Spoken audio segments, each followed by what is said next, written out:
Good day, grade 11 learners, Mr. H here, and I'm here with a list of items for you as we prepare for our upcoming June prac exam. Now, like I said to the grade 10s, I can't exactly show you some of the old papers because, pieces could be used here and there by other schools, so I don't want to get involved with that kind of drama.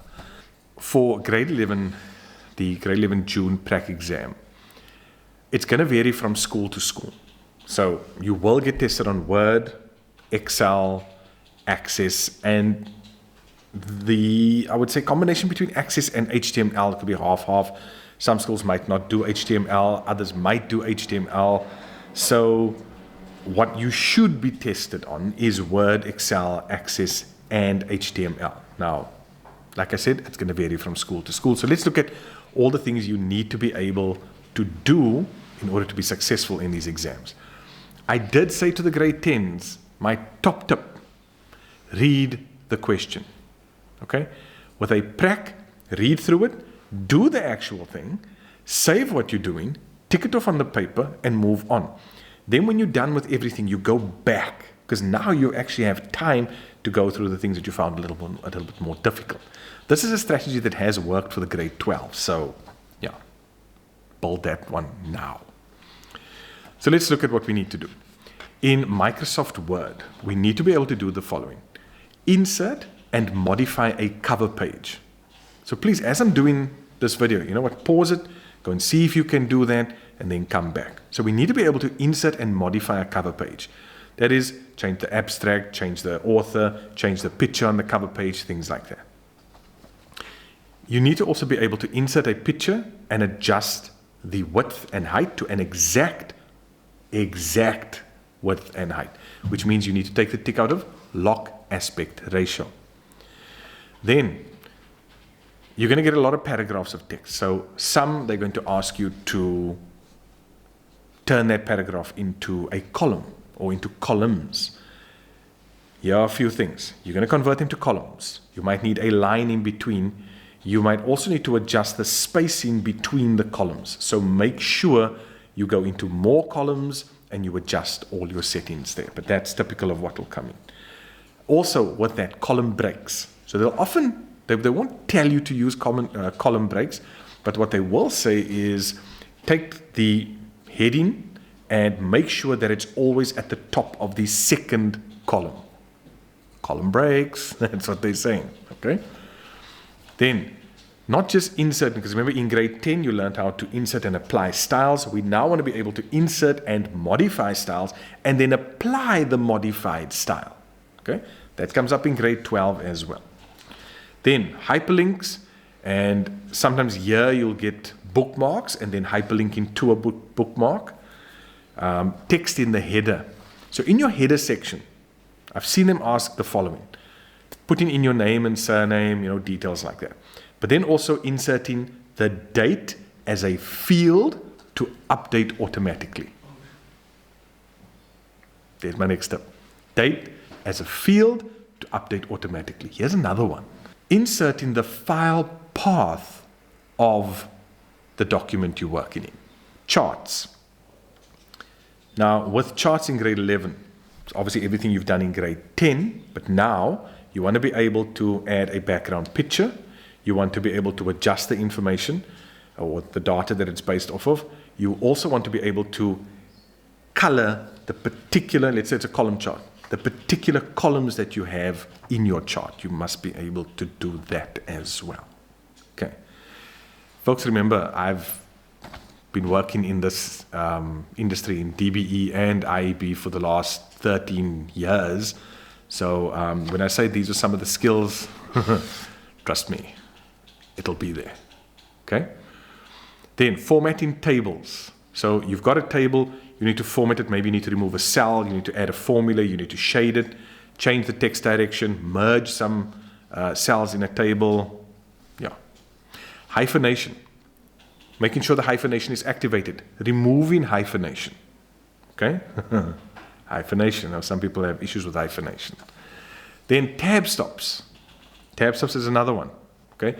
Something that likes to come up. Multi-level lists as well. So adjusting how that list adjusts when you move it over to different levels. Form fields. Now, with your form fields, most of the time you're going to end up using, and please make sure that you can see the developer tab.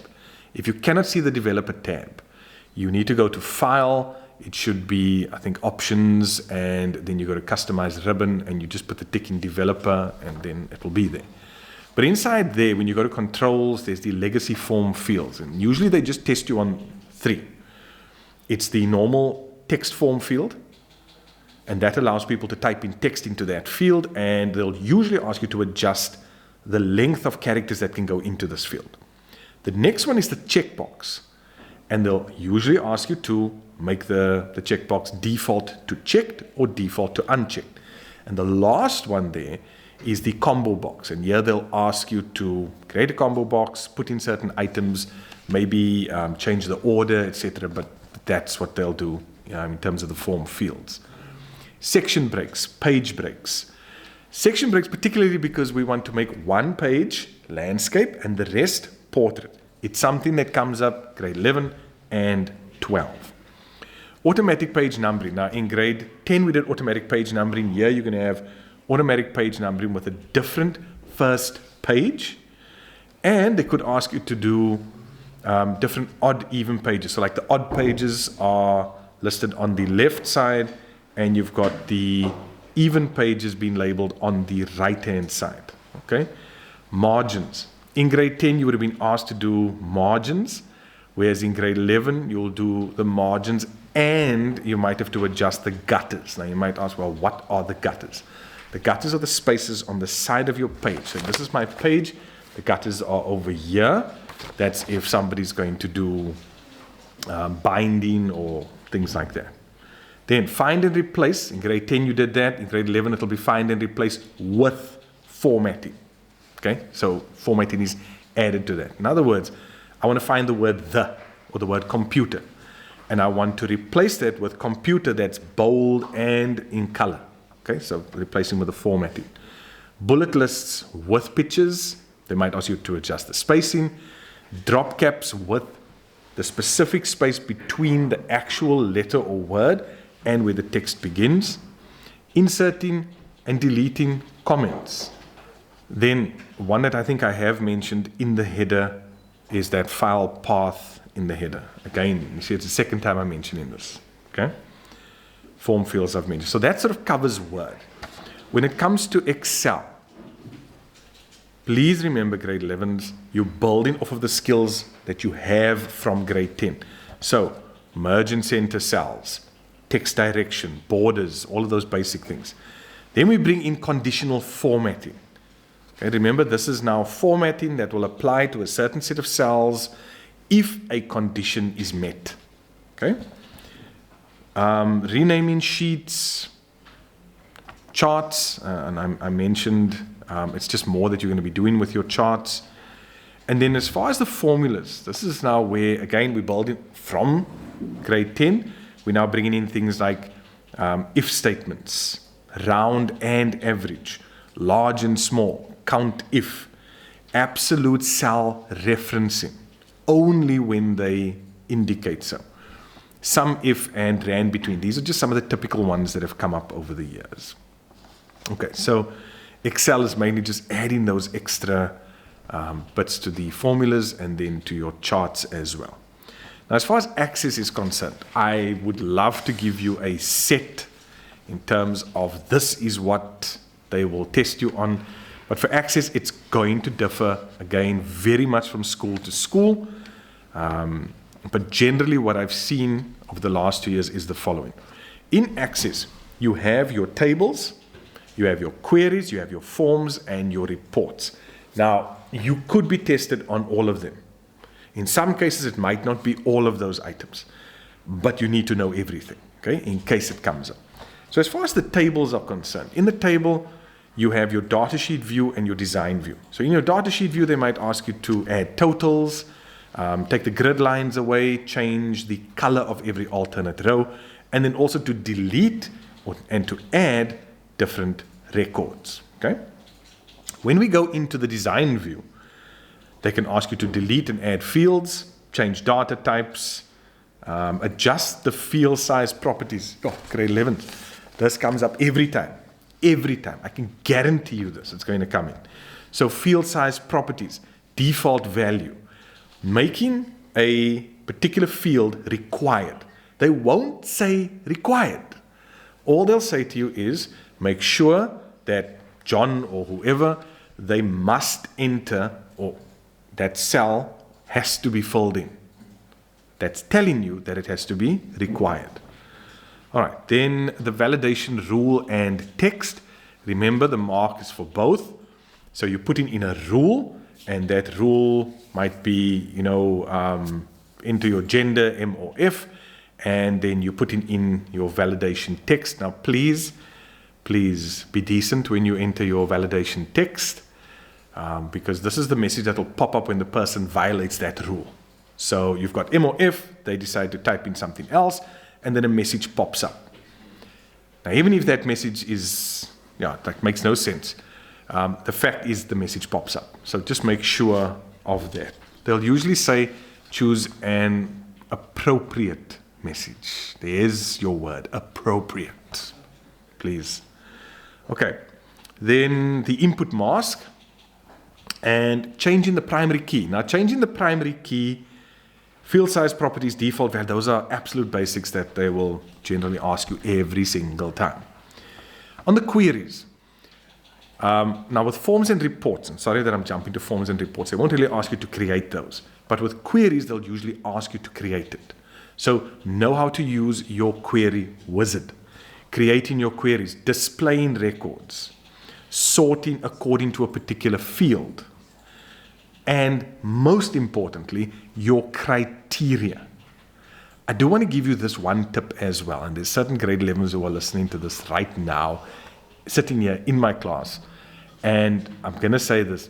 If you are asked to use dates, whenever you use dates as a criteria, you want to make sure they are within your hash symbols. Just a tip. Then we have forms and reports. Now, your form and your report is very similar. So you're going to do the same things in both of them, really. You're going to be fiddling in the header section. So you're going to adjust the background color, pop in an image, some text there as well. But for your form, you might be asked to insert a combo box.